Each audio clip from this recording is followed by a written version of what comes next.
All right, good afternoon. Welcome, everyone. This is our first FOSI Briefs the Hill in 4 years up here in physical form since the pandemic. Hi, my name is Stephen Balcom. I'm the founder and CEO of the Family Online Safety Institute. And we're both delighted and even a little surprised to be here today. As of nearly midnight on Saturday, we weren't quite sure if the building would be open. Pleased to see that it is, and delighted to see so many of you here. Welcome. For those of you, great timing, thank you, sir. For those of you unfamiliar with FOSI, we're a 501c3 nonprofit organization that works to make the online world safer for kids and their families.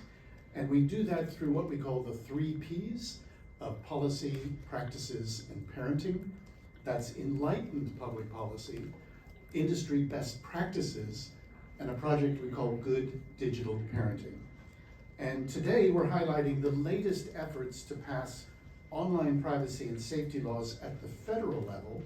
By the way, having just got back from Utah, where we were discussing state efforts on that score. Interestingly, the Senate Commerce Committee passed both COPPA 2.0 and KOSA on the exact same day this year as it did last year, July 27th. Hence the title of our event feels a bit like Déjà vu. The US Surgeon General and the American Psychological Association both released advisories about the effects of social media on adolescent mental health earlier this year. Both laid out actions that policymakers, companies, and families can take to improve kids' online safety. These issues will take a whole of society approach to address, including new laws and regulations. But we must approach any action, including policymaking, with thoughtfulness and nuance. In the pursuit to keep children as safe as possible while learning, exploring, and creating online, we must also ensure their rights and privacy. Now, one of the roles here we have at FOSI is to convene thought leaders, industry members, and policymakers to bring balanced perspectives to the issue of kids' online safety. That is what we hope to achieve today, with remarks from an unrivaled champion of children's privacy and safety in Senator Markey, followed by a panel discussion with significant expertise in these areas. I believe that by working together, we can make progress towards our definition of online safety, which is to acknowledge the risks, to mitigate the harms, while also reaping the rewards of our and our children's online lives. And with that, it is my great pleasure to introduce Senator Ed Markey to you to provide some remarks. Many of you know Senator Markey as the lead author of COPPA, the foundational children's privacy law in the US, but he has continuously and tirelessly worked to provide young people online access and protections throughout his entire career. So thank you so much, Senator Markey, for making time for us and for your consistent leadership on these issues, as well as for helping to set up this panel and for being with us here today. Please, Senator Markey.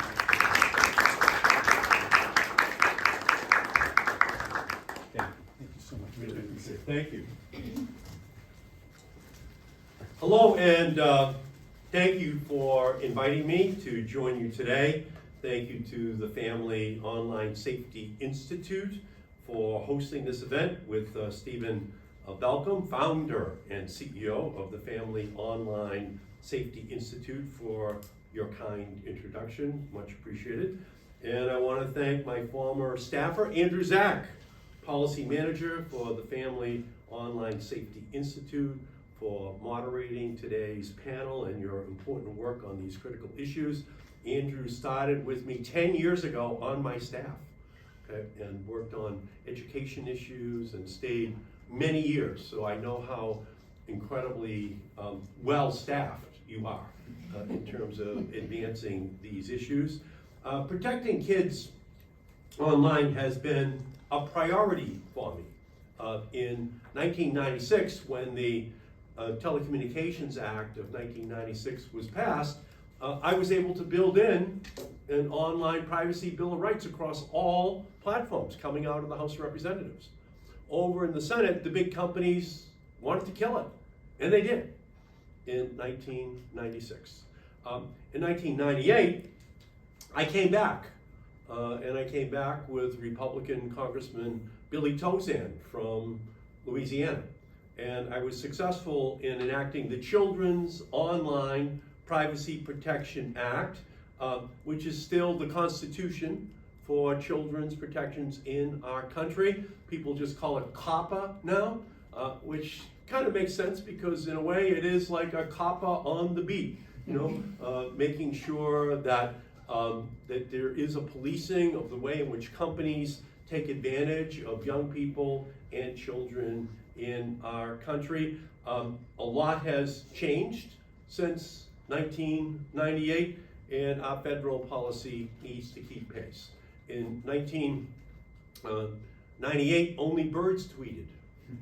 And now because of Elon Musk, even Twitter doesn't tweet anymore. So that's how long and far we've come, and that law still sits there in a place where it can protect children, but it needs to be stronger. The threats to kids' privacy are more pressing than ever. Today, too many online platforms have an insatiable appetite for young people's data, for young people's information, and it's not so that they can protect them. It's so that they can exploit them. We know that too many online platforms have just used it as their business model. Too many online platforms operate with business models that hook young people so that they have a consumer for a lifetime. It's just like the tobacco industry. Get them young, hook them, and then exploit that relationship. Too many online platforms amass troves of kids' personal information to power black box algorithms and target them with misleading ads. Thankfully, Congress is now closer than ever to addressing these threats. Many people say, well, look at these issues. Well, they're not new issues. They were an issue in 1996. And the industry stepped up to block a comprehensive privacy bill. They knew what they were doing, and Congress knew what it was doing. But downtown here was too strong. But finally, I do believe that we're seeing a coalition come together that can update the laws in order to give protections. So Congress is now closer than ever to addressing these threats, and I'm proud that last year, Congress passed my Children in Media Research Advancement Act, which is creating a major new research program at the National Institutes of Health so experts can investigate the effects of social media, artificial intelligence, video games, mobile devices, and other technologies on infants, children, and adolescents. So after years of trying, I was able to get the funding for that research. So for the first time, we'll actually have a federal agency which will rule on the harm to children in our society. And I think that's going to be a big, big moment. And in July, the Senate Commerce Committee took an historic step towards stopping big tech's predatory behavior by unanimously passing my Children and Teens Online Privacy Protection Act, or as it's called, COPPA 2.0. And this time, now that Billy Tozan from Louisiana is no longer in Congress, I'm doing it with Senator Bill Cassidy, a physician from Louisiana, in order to make sure that we strengthen those provisions. And I see that we've got more and more bipartisan interest in this issue, more than I've seen in many, many years. So it is deja vu that the issue is coming back. But maybe it's a new era. Maybe we don't repeat history. Maybe what we're able to do is create a new history that ensures that kids over 12 get the protections which they need, and that we strengthen the protections for kids under 12 as well. So what the bill would do is extend COPPA's current protections to teens, close the loophole that allows social media sites to bury their heads in the sand and pretend kids aren't on their platforms, ban targeted advertising to children and teens, and create an eraser button for parents and kids by requiring companies to permit users to delete information collected on a child or a teen. Now, companies say, well, that's just Big Brother, and we can't have that. And what I say is, no, it's not Big Brother, it's Big Mother and Big Father. You know, moving in to say, I need tools technologically in order to protect the children in their family from being exploited, targeted, and harmed by social media companies. Kids and teens' data, their personal information is the raw material that big tech uses to power the algorithms that push toxic content that harms young people online. For big tech, data equals dollar signs. For young people, the stakes are high. The Center for Disease Control found that 1 in 3 high school girls in the United States seriously considered suicide in 2021. 1 in 3 high school girls in America. And at least 1 in 10 high school girls in the United States attempted suicide in 2021. And amongst LGBTQ youth, the number is more than 1 in 5 attempted suicide in 2021. And we know that big tech's pernicious practices are contributing to this crisis. The Surgeon General's report has made that very, very clear. Children's privacy is a kitchen table bipartisan issue for American parents who have had a front row seat to their kids' online activity during the pandemic and are concerned for their mental health. So it's time for Congress to act with the urgency that this crisis demands. The threats to kids online have reached a crisis point. We will actually be derelict in our duty if we don't protect kids and teens' privacy right now. And since 1998, the Federal Trade Commission has sued companies over and over and over again, successfully, using COPPA 1.0. But that tool now has to be expanded up to young people under the age of 17. And we have to add more categories here that make it possible for the Federal Trade Commission to sue. We have to ensure that we've got a COPPA 2.0 on the beat, ensuring that there are protections that are in place and they are enforceable in our society. We have a crisis in our country. I think it is now accepted nationally as something that we must do something about. And so my goal is to get this over the finish line, and we'll have to do it on a bipartisan basis, but we can't find any real meaningful opposition to it, although ultimately we know that there are companies whose business model, based upon the existing status quo, the existing déjà vu, and we have to absolutely guarantee that their attempts to undermine the political system this year, once again, is not successful because the stakes are too high for teenagers and children in our country. I can't thank you enough, all of you, for everything that you are doing. And now let's get on and get this bill over the finish line. Thank you all so much for everything that you're doing.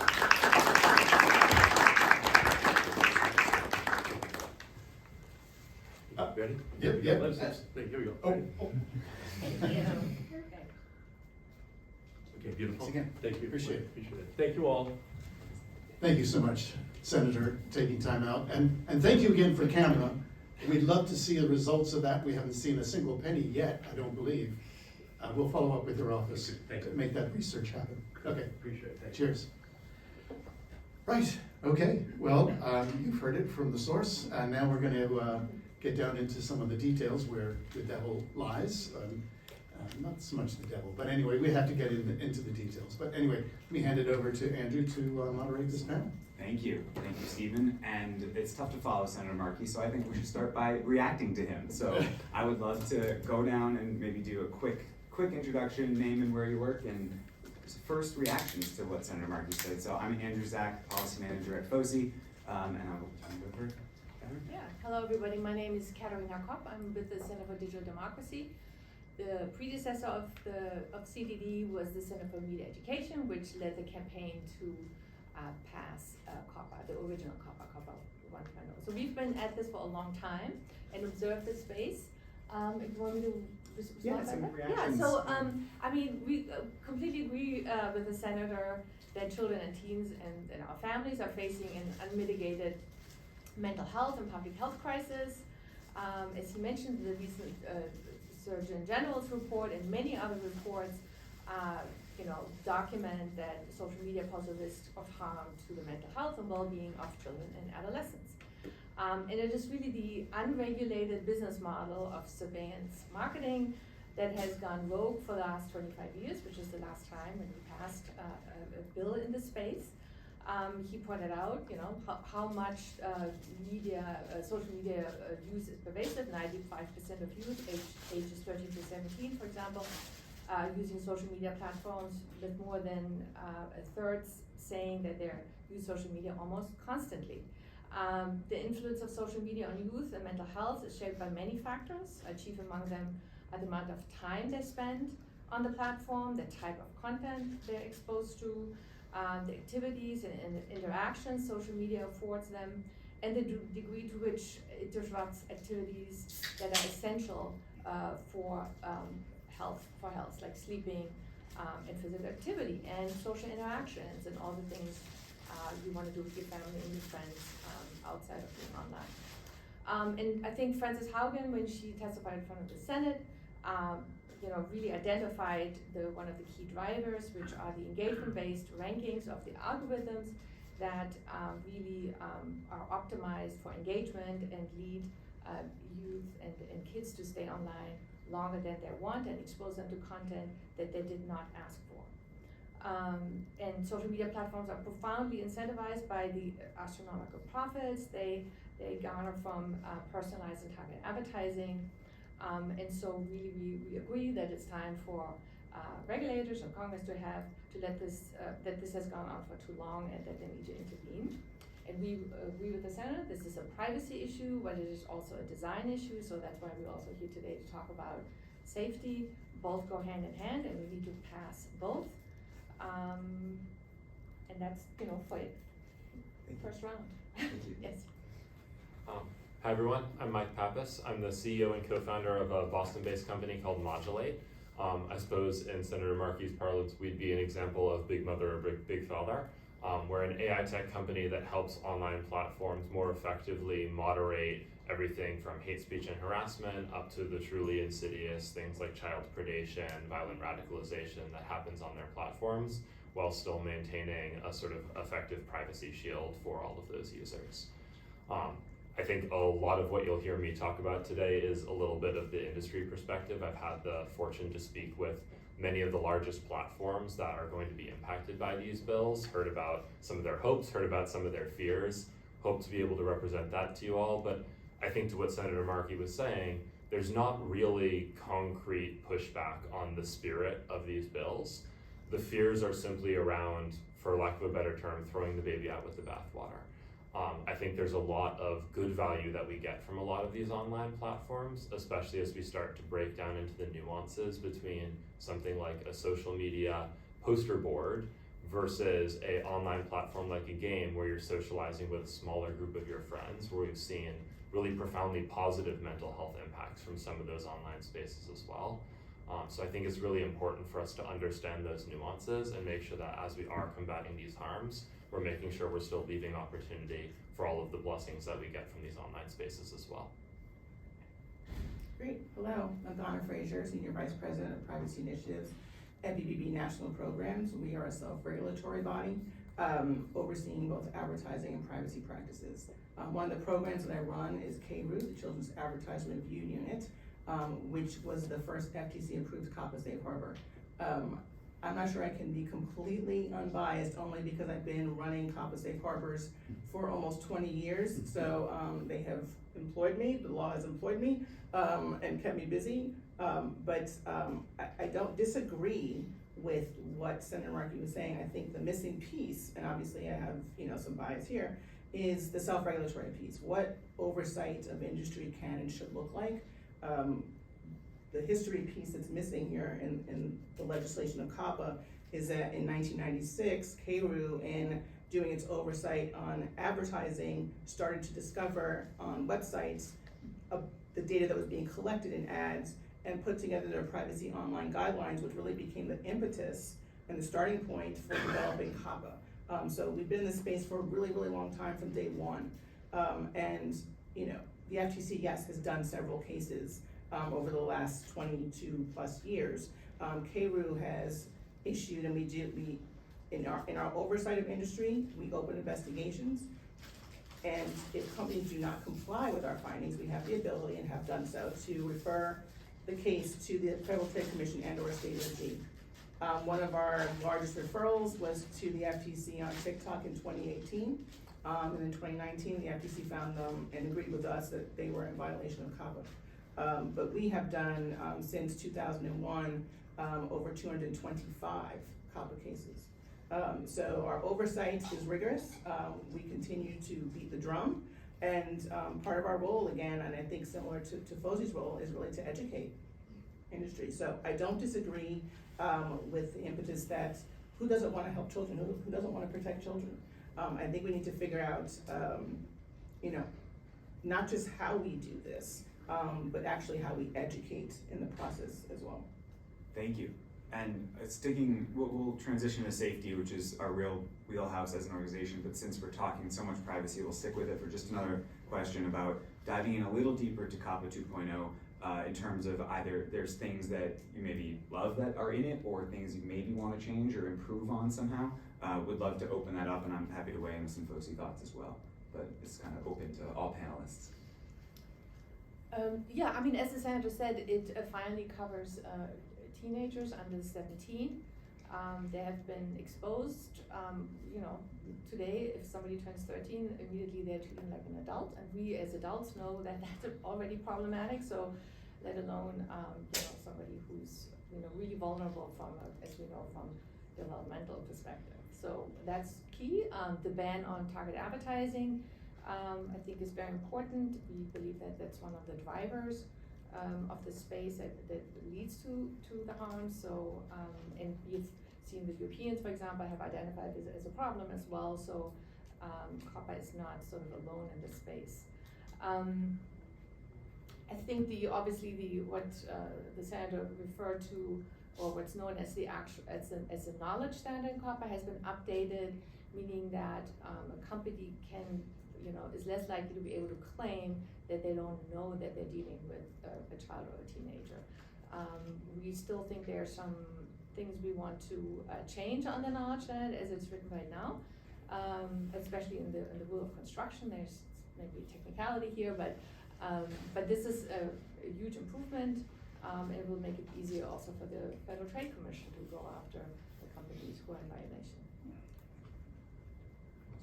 Yeah, I mean, I second basically everything Katarina said, especially hammer on that knowledge standard improvement. I agree that there's some further refinement that could be applied there, but from my perspective, especially in talking to industry, the letter of the law conforming with the way that it's enforced is also incredibly important. And if we look at things like the recent FTC settlement with Epic Games, that was related to a COPPA suit, that kind of came about in part when looking at Epic's policies. They attempted to disclaim COPPA in their privacy policy. They attempted to say, hey, you know, given the strictness of this knowledge standard, can't we just bypass that by trying really hard not to know? That was, you can debate whether it was an honest misconception or a, you know, intentional misconception, but one way or another, it's a misconception that's common across the industry. So refining that language and making it much clearer about how this law will be enforced is, I think, incredibly important. On the flip side, for me, I think and I know we'll chat a little about the balance between safety and privacy in a second, Andrew, but to hint at that, you know, when I'm talking with studios and platforms about why aren't they doing more moderation yet, what's stopping them? The number one reason is, of course, questions about the bottom line impact. They're for-profit companies, no one's surprised by this. The number two reason is COPPA. There's a lot of platforms that are genuinely afraid that even well-intentioned moderation, because it is collecting content, it is necessarily data collection of some sort, might impinge on COPPA, might make them liable for failing on the privacy side in their earnestness to act on the safety side. So I think it's incredibly important as we talk about both of these bills that we are talking about them together and recognizing the ways these two things need to come into balance to provide the best possible experience for everyone online. So I just wanna mention, go back to the point you just made about why companies aren't doing this. I would argue, as a safe harbor, if a company came to me and said that they don't wanna do moderation because they're afraid that they'll get caught in the crosshairs of COPPA, I would argue that it's actually an exception under the rule. And so I wouldn't buy that. And we inform them as such when Yeah. they raise this. I'm not saying that necessarily the rule was written poorly. I'm saying that it hasn't disseminated. It was. So one way or another, I think you're right, most COPPA safe harbors would agree that that is a valid exception. Mhm. But from the perspective especially of mid-sized platforms Right. that may not have the capacity to work with a COPPA safe harbor in that moment, they feel it's much easier to just say, let's steer clear of the entire topic because we Right. don't have that certainty yet. Right, understood. I just wanna, I'm gonna go back to, and I think we're gonna talk about this a little bit more, is the fact that there doesn't seem to be support for the safe harbor model. Some of you may or may not know that there's an ongoing investigation on the Hill of the existing safe harbors. There's 6 remaining safe harbors. There were 7, 1 was removed. There are 6 currently in the country. Of the 6, 2 are nonprofits. Those are 2 that I've worked with. I can unequivocally say that I think that the nonprofits work very differently than the for-profits in the space. Our missions are a little different. And I think that is where the scrutiny lies in the business model, because we keep getting asked about the business model. And I think if we can square that issue, then I think we can find utility for safe harbors. So it's the one thing that the senator didn't talk about that I think was missing. And it really is unclear to me as to where he truly stands on safe harbors. Thank you for raising that, especially, I know COPPA 2.0 does include, it doesn't get rid of safe harbors, so Right. it's included in the text, but some other privacy bills that are floating out there completely get rid of that program. Mhm. So, yeah, we can circle back on that, but thank Yeah. you for providing that perspective, because, yeah, I think it's a huge problem and it takes everyone to tackle it. I think we checked off basically everything that we had from FOSI's point of view in terms of COPPA 2.0. I mean, increasing the age, so yeah, not turning 13-year-olds treated as full adults. Absolutely, younger teens need some type of protections, banning targeted ads to kids. Also the establishment of the Youth Privacy and Marketing Division. FOSI, we don't have a strong stance on whether it's a whole new division or a new agency or what, but it's clear that we need more professional, more informed, more dedicated staff, regulatory staff to this problem, to privacy and to safety. So we like that in there, and then improve on as well. Questions about, we want as much clarity as possible around what it means to reasonably likely to be accessed by a minor and how that impacts age assurance requirements, or as some states are doing, age verification requirements. Are we in agreement that a 16-year-old and a 6-year-old should not be treated the same? Absolutely. Okay. Evolving rights. You know, we're doing, since Congress has not passed a lot recently in this space, we've been working a lot with international different countries, and we have learned a lot about children's rights and these sort of growing protections and responsibilities and maturity levels. So exactly like you said, a 16-year-old shouldn't necessarily be treated exactly the same as a 6-year-old, but still deserves some level of protections and safety. Right. So yeah, it's a curve. Yeah, no, absolutely. I think there's certain levels of autonomy that older children should have that we certainly would not give to 13-year-olds or 7-year-olds. I don't think it's very different than what we're doing offline with children, right? I mean, I think that's part of the struggle I have oftentimes with the analysis of this, is that why is this so different than how we're educating children in an offline environment? Why aren't we following kind of the same, progress that we do in schools with children, and what we're teaching them offline? Why is that not being mirrored in an online environment? Right. We're not giving 6-year-olds driver's licenses. Right, and I mean, COPPA is good in that, the update to COPPA is good in that way, because Right. it gives the teenagers, the 13 to 16-year-olds, their right to consent on their own, which is what we have endorsed. I mean, in the history of COPPA 1.0, there was a discussion also, should it be for Right. older teens, and that was something that could not be agreed upon, how to handle that.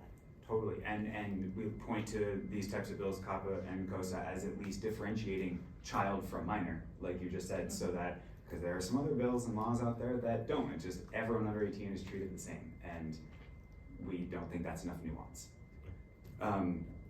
Maybe quickly, are we as confident as Senator Markey is that this will pass this year? He seemed to talk about the momentum on that. I'm optimistic. I think that if it's gonna happen, now's the time for it to happen. This seems to be the right time for it. I think there's a certain level of urgency. I think that the FTC's recent cases, I think, only underlie the urgency of this. You know, if the FTC moves forward in their COPPA rulemaking, that may move things along. I don't know, but I think that the time is right. I think we're hearing so much, and I think with what's happening on the state level, the patchwork that's being created on the state level is making it extremely confusing, extremely challenging, and I think we need to create a federal baseline. I have no special knowledge on whether COPPA is going to pass or COPPA 2.0 is going to pass, but what I can say is industry is already in the midst of preparing themselves for this, and in part that's because of an anticipation that something like it will pass. In part it's because there's already bills in the States, there's already bills globally, there's already a lot of things that these platforms are in the midst of juggling. And so right now is when we've seen over the last couple of years a vast number of platforms, I know we can all think of a few exceptions, but the vast majority of platforms standing up things like trust and safety teams, sometimes for the very first time, sometimes massively increasing the size and scope of those teams. Right now is when they're putting together their plan for how they're going to comply with this broad swath of regulation that's coming in. And so they're looking to things like COPPA 2.0 and KOSA as a reference as they're doing that, whether or not it's actually been officially passed. And just maybe also, you know, again, I cannot predict what Congress and how constructive the House side will be on getting anything passed. But you know, in the larger context, we've, you know, the last Congress worked on comprehensive privacy. There's been a lot of discussion around it. There's, you know, all the Europeans, other countries are passing legislation. There is a lot of sort of pressure, I think, and momentum to get something done in this space. Especially for kids, you know, if you cannot get anything done for adults, do something for kids' privacy and kids' safety online. Totally, thank you, and yeah, agree about the moment being here for this possibility. And I think it's, some of you have already mentioned, it's a perfect time to transition the same conversation now to more the safety side, KOSA, the Kids Online Safety Act. There are some others out there, but as we talked about in the opening, both KOSA and COPPA passed on the same day through committee. And so happy to dive in and talk about maybe how we opened last time. What are some things that we really like about it, and is there any areas of improvement that you want to see made or changes before next steps on this? And again, open to anyone. I can kick it off again. I mean, KOSA is great. We support it. We like that it finally gives a company a duty of care, that they have to look out for the harms that they produce on kids and teens. We finally need to have some form of obligation on companies to invest in making their businesses safe for kids and teens. We like that it's a default setting, right? This is something we didn't talk about in COPPA. There's some sort of legacy approaches to privacy that's based on consent. We think there is sort of we need to come to sort of wrap that up. And so the KOSA is approaching this with really high default settings so that we get the highest safety settings, the highest privacy settings for kids and teens. You know, we've talked about the harms in the you know, in the introduction and what I mentioned. We have worked we have here the main guy working on this, so there's Colin somewhere in the back. You know, we've worked hard to make sure that The duty of care is really tailored to the harms we're dealing with, and it's not too broad and too vague. So there's been improvements made so that it cannot be abused by estate agencies in ways that, the LGBTQ plus community has widely raised issues there, but I think we fixed that problem. And so, these are sort of some key pieces. I mean, we like the aspect that companies, that there will be access to the algorithm, to opening up the black box, as the senator mentioned also. So these are all, important aspects of KOSA, and we need it. It goes hand in hand with the privacy piece. We both. KOSA has so many different components. I think each of them generally are providing important value. For me, the trickiest one is the duty of care. From a philosophical standpoint, I absolutely agree that these platforms do have a duty of care, and that should be manifest. Frankly, as a for-profit, financially, it's probably in my interest for us to have a strict duty of care. That's going to mean more people want to work with us. But pragmatically, I do have pretty significant concerns still with the incarnation of that duty of care today. I absolutely respect the work that's been done to try and tighten up that language. But I do still think there's a lot of concern across industry, across some of these advocacy groups around ways that that duty of care could either be misinterpreted or simply may be the wrong format for enforcing that kind of expectation on platforms. From my standpoint, I'm a really strong believer in transparency being a really powerful disinfectant here. Rather than necessarily saying, hey, you have to take action on X, Y, Z, saying, hey, you need to be transparent about what kind of space you're creating for someone to step into. We were speaking about this a bit before, but in the physical world, you go to a playground, you know to keep it kid-friendly. You go to a library, you know to stay quiet. You go to a sports bar, you know you're allowed to get a little rowdy. When you come into these online platforms, no one really has any idea what's allowed, which kind of means everything is allowed. There's been some minor efforts towards that. Some platforms have better or worse codes of conduct or different efforts. To Donna's point, there's not a lot of education though around what even is hate speech, which for kids and teens makes it really difficult for them to navigate that. From my standpoint, something like a duty of care that allows lawmakers, and especially individual state lawmakers, to each individually come in and say, you must take action on this kind of content. From the industry standpoint, just means there's so many possibilities they need to juggle, and pragmatically, they don't juggle them. They just take whatever the strictest thing is that they can enforce so that they're not gonna be exposed to legal liability. And I think, especially in terms of, at-risk groups like LGBTQ youth and the ways that that could really restrict important information to them, that is something that we remain concerned about, despite the obvious good intent and obvious, again, philosophical merit of something like this duty of care for platforms. When I look at the updated version of KOSA, I think it does address some of, not completely, but I think it does address some of the concerns around blocking minors' access to content and determination of age. I think it addresses some of that. I'm not sure it gets all the way there, but I think the updated version does address some of that. I am concerned about certain terminology. So when we talk about advertising, we have behavioral, we have targeted, we have personalized, we have cross-contextual, we have surveillance. Now we have individual specific advertising.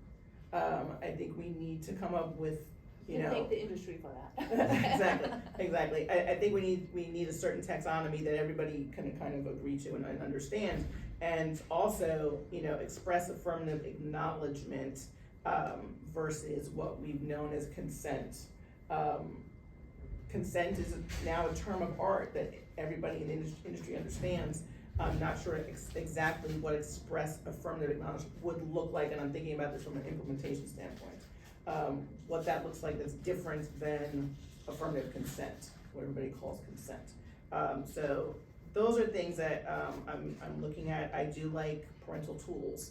I do like time limitations. The question about time limitations, who's making those determinations? And how do we work with companies to make those effective and make sense and inform users and how to children under 13 not have access to those tools, right? Right now, there are platforms out there that, even though they have these parental tools in place, what they're not doing properly is blocking children from getting access to the parental tools and controls, right? So I think there's parts of it that I like. I mean, just to be clear, I mean, there are no requirements on the timing. It's more Right. that these tools should be available to parents. So, Right. I think we all agree with that. And, I mean, to the point of transparency, I mean, we all have, transparency is good, but then what, Then what, right? right. And so this is why the time is over, we must do something, and we must put the obligation on companies, to take care of, to live up to the duty of care. They cannot put the, profits, above the well-being of children and teens. The time is up. And, in terms of, one other piece I really like is the impact assessments of the large platforms, which gets to your transparency piece, and it also helps us to identify emerging harms that we don't know anything about yet. So I think the overall package is what we need. There might be some nuances we can tinker with, but we cannot afford to wait any longer to get the bill passed. Thank you. And- Yeah, I mean, please. I think industry is going to have to, Mike, to your point, I think the industry is beginning to move in the direction of knowing that they've got to do more, right? But I think that they have to be pushed. Because, Katharina, to your point, the time is now, and I think, the onus cannot remain on the minors, it can't remain on the parents. The platforms have to take responsibility. They're the creators, they are the ultimate creators of this. So they have to provide those tools and be transparent. And what does transparency look like? I think there's so many different ways to display transparency, and I think there's creative ways to do that. We work with companies all the time about how to do this in a creative way that still allows you to achieve your ultimate goal, which is getting the content to the child. But doing it in a productive way, a safe way, a creative way, but also an understandable way and transparently. And I just want to echo what you were saying. I certainly agree with, we need to be doing this now. Now is the moment we need to be pushing forward. We need to be enforcing something on these platforms, many of which are too reticent to take action. Again, my concern is similar to what we discussed with COPPA. It's a pragmatic understanding of what these platforms sort of can predict will be true of enforcement. To what degree can they truly be confident that there is in fact one duty of care and not 50 duties of care? To what degree can they be confident that they will in fact be found to be in compliance with that duty of care, such that they don't decide to do things like just strip away all social features, or say let's do age assurance and just kick all kids off the platform entirely. Right. That's the kind of stuff that I'm anticipating from a lot of, again, the mid-sized platforms that we spend quite a bit of time with, who do not necessarily have the resources to digest in full all of the implications of a bill like this. So I'm not necessarily saying that the bill is flawed. I think there's a lot of really good things with the bill, but I think it's really critical that there be very forward-facing guidance with industry as a whole about what that enforcement is actually looking for, how it's going to be consistent, and especially between sort of state enforcement and federal enforcement, how rigid are we going to be on keeping that to a consistent single duty of care? Is that really something that we're prepared to invest in at the federal level? Right, because I think when you look at the patchwork that we have, again, on the state level and outside the country, if companies just choose to geofence, that's not a solution. Just blocking this state or that state, or blocking you from in this country or that's not the answer. That's complete avoidance. I mean, I'm not concerned that the companies are gonna go overboard in being cautious or being sort of chilled by KOSA. In the end, this has to stand up in a court of law, and it has to be based on what the legal text is saying. Mm-hmm. So I think some caution is good. That's what we want. And I'm not too concerned. And if it turns out it goes the wrong way, then we can always fix it. We can pass another law. I think you're right about the big platforms, the really, really big ones. I think it's, again, the middle of the road Right. platforms that we're gonna see actually a greater monopoly go to the really big platforms from this, because the middle of the road ones are gonna just back down from the fight. There you don't have the resources to get that level of confidence, and that's, I think, a bad outcome that we all want to avoid. Well, fantastic discussion, thank you. I guess expanding on this a little bit in terms of not either geofencing or limiting regulations based on size of company, bringing in some of the work the states are doing, or at least attempting to do, in more of the baseline, here is by a design code, here is something that applies to all online platforms and everyone must do regardless of size. Some have size restrictions, others don't. How is what Congress is working on here? We've talked about KOSA, we've talked about COPPA 2.0. How does that work with the state's efforts, which we've already alluded to? But so far, most of the state approaches have been stopped in the courts. Very different state approaches. Parental rights, age verification under 18, design code. They're running into content moderation. We're running into a lot of roadblocks here in the court. So how does Congress either learn from or take the best parts of what the states are doing? I mean, for me, the fact that the industry, NetChoice, and others are going after some of these bills is just, that's what we have to grapple with, right? There's very powerful forces are trying to stop some of these, good legislation. California bill was a good approach to it based on how the UK went about this. I think, using the First Amendment to sort of as a weapon against, having reasonable, safeguards for kids and teens is just not a good way to go about this.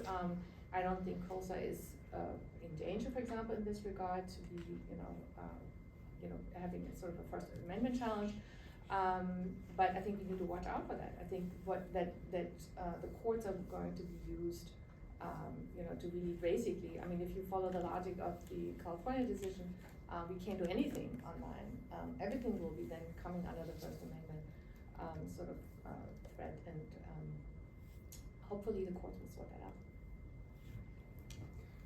I think, talking about geofencing and stuff, to me this conversation is kind of inextricable from the global one as well. Like, there's policies at the state level, there's policies at the international level, there's policies at the federal level. All of them need to play nicely with each other. Again, we need consistency around what's expected, especially because in many, many cases with the existence of things like VPNs, it really just isn't super realistic to say, hey, we're going to actually enforce entirely different experiences across a lot of these different sort of district lines.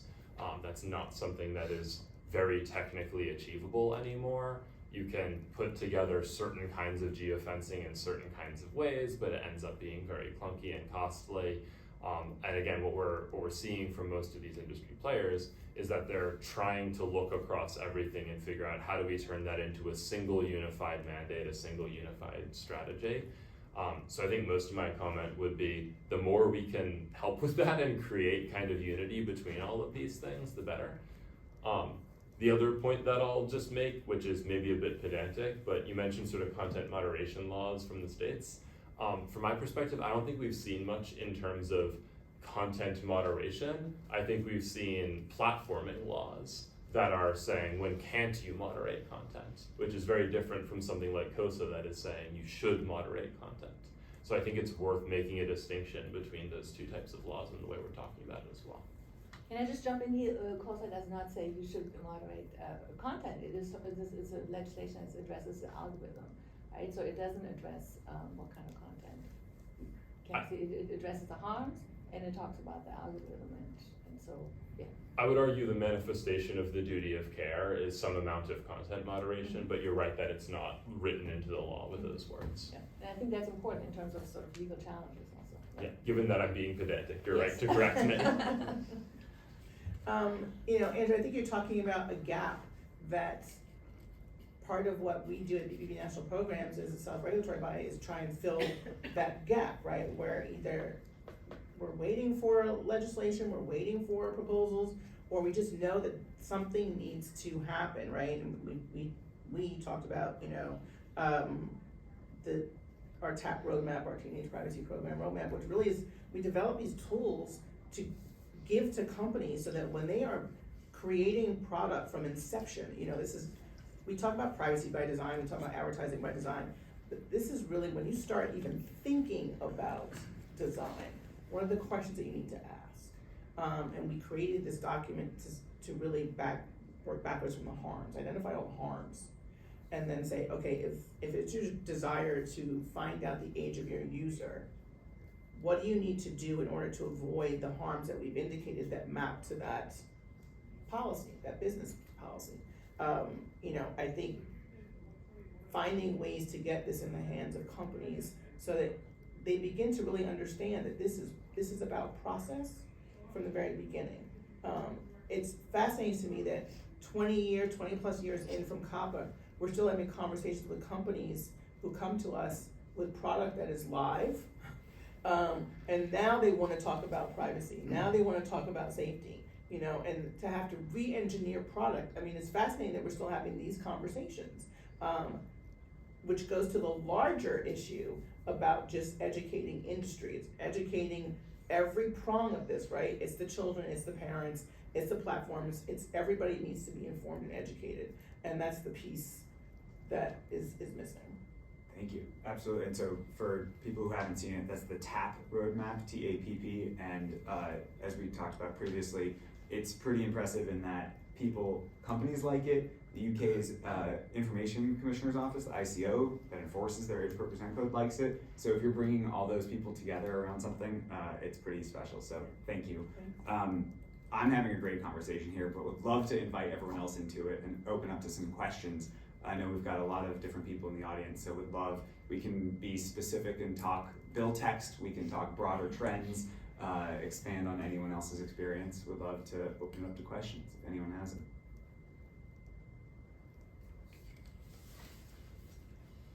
Yeah. I know that some bill text, when they expand the scope of these laws to cover companies, they'll use something like likely to be accessed instead of like targeted towards children. Can you kind of share your opinions on that, what that actually means, and if that's too expansive of a term or it should be narrowed? I mean, I think the likely to be accessed, that's what gives wiggle room to companies to say, well, we didn't think it was likely to be accessed. How are we supposed to know? How are we supposed to determine what likely to be accessed is? I think we need to remove that wiggle room. I think that has been part of the problem. I think that's probably why you see some of the most recent cases with the FTC, especially in the Epic Games case. I mean, likely to, what does that mean, right? And companies will interpret it very differently. And I think we need to be really clear about what the rules are, and remove vagueness.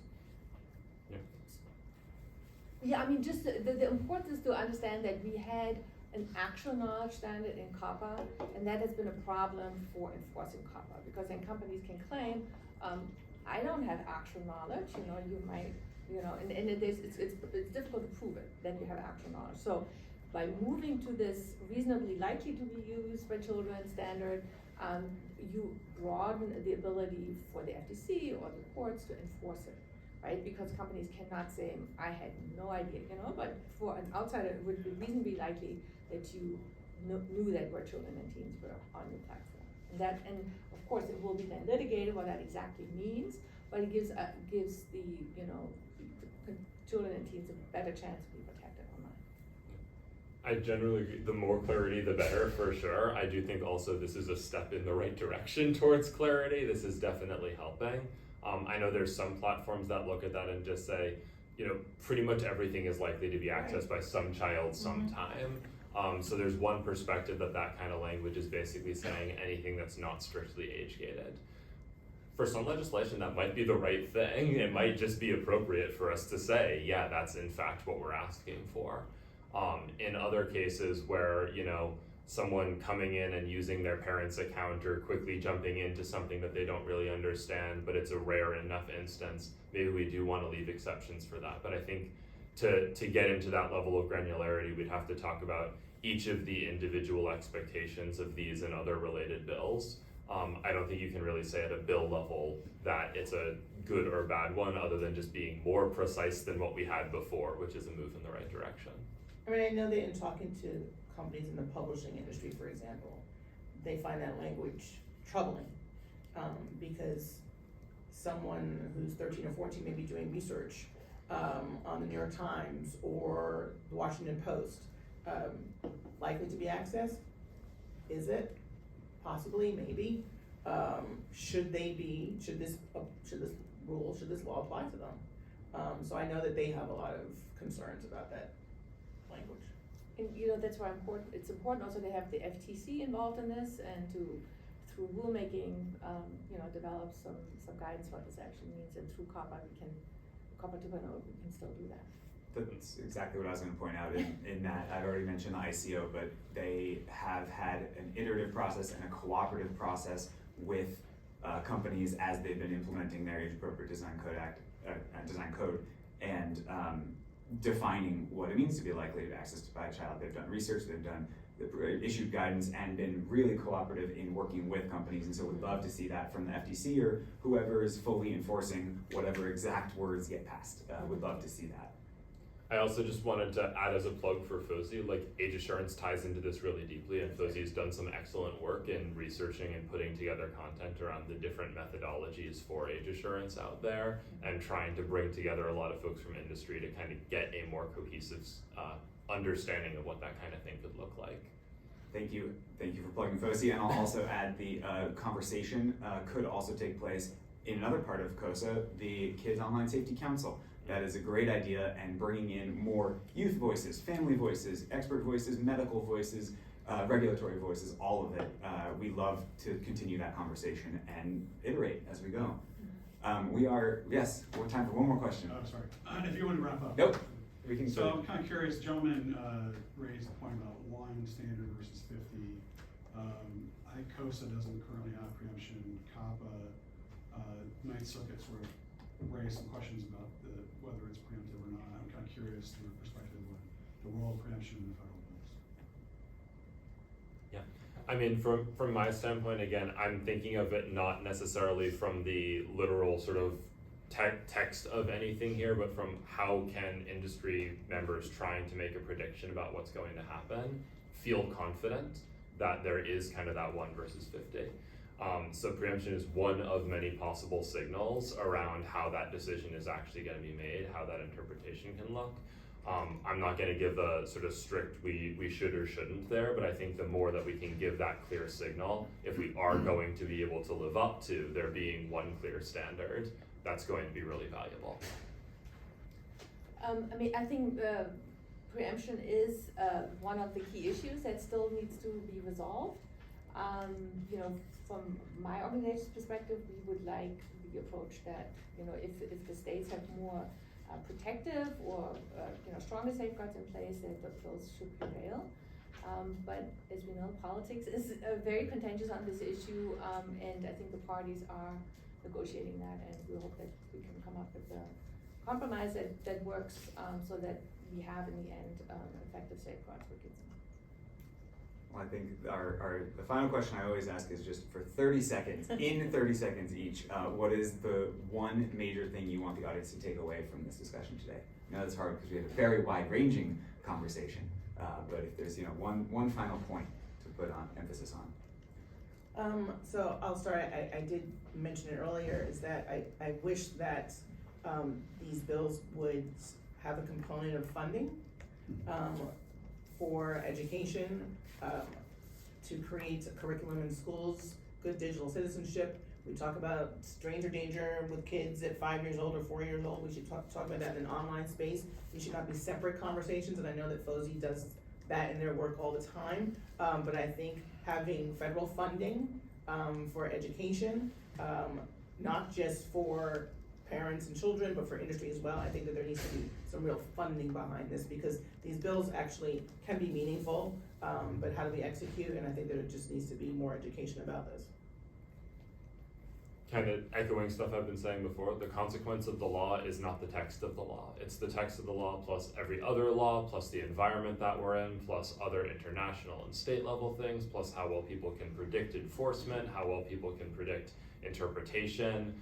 It's all of that context together. So as we're thinking about how we can create effective privacy and safety standards, I really hope that we're continuing to think about that in a really cohesive collective mindset, and making sure that each new sort of motion that we put forward is interpretable within the context of everything else that the platforms need to be interpreting and need to be sort of mediating with as they're actually trying to build out their technology.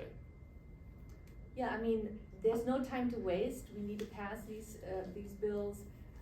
We cannot have the perfect be the enemy of the good. Who we're missing here today are the families, the parents, the youth that are being affected, the parents who've lost children due to the online harms. You know, that would resonate probably with you even more, but we need to listen to how people are affected and how children are suffering, and so we need to act. We have waited way too long to act. Thank you. Well, we are unfortunately over time, so thank you everyone for staying with us. I want to thank Senator Markey and his staff for both hosting us here today and for opening and speaking himself being here. Thank you to all of these amazing panelists. I know I learned a lot today. I hope you all did as well. And thank you to everyone at FOSI for putting this event together, as well as you, the audience, for being here and for the great questions right at the end. And our last plug actually ties into what Katarina just said. Our next event is our biggest of the year, FOSI's annual conference. This year the theme is New Frontiers in Online Safety, where we'll release new original research on AI, have panels throughout the day on AI, content moderation, mental health, digital well-being, of course, policy panels, and some youth panels. So we'll have plenty of youth representation. And this is all happening Monday, November 13th at the Intercontinental Hotel down on the wharf. And registration is free for government employees. So there's your pitch, fosi.org/events. Thank you, and hope to see you there.